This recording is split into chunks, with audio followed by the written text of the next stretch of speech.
DJ बना चाचा कमर हिलाई के मैथिली गाना के छौड़ी लगाई के डीजे बना चाचा कमर हिलाई के मैथिली गाना के छौड़ी लगाई के बेसी बोलबे त लके घोलैट जेत हो आही डीजे वाला छौरा गे उठा के पटैक देत आही डीजे वाला छौरा गे उठा के पटैक देत डीजे धनुराज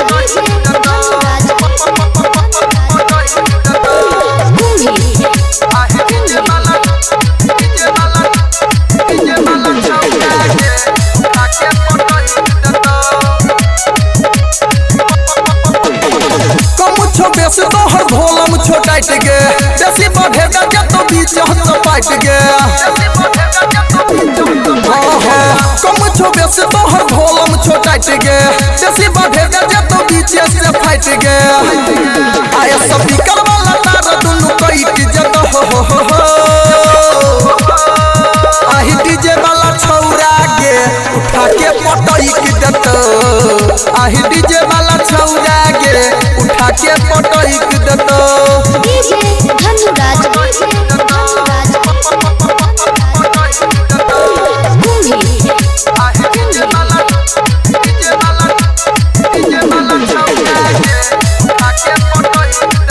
म्यूजिक परसेंट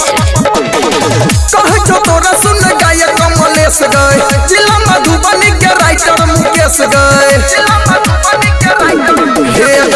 कहे जो तोरा सुन गायक कमलेश गए जिला मधुबनी के राइटर मुकेश गए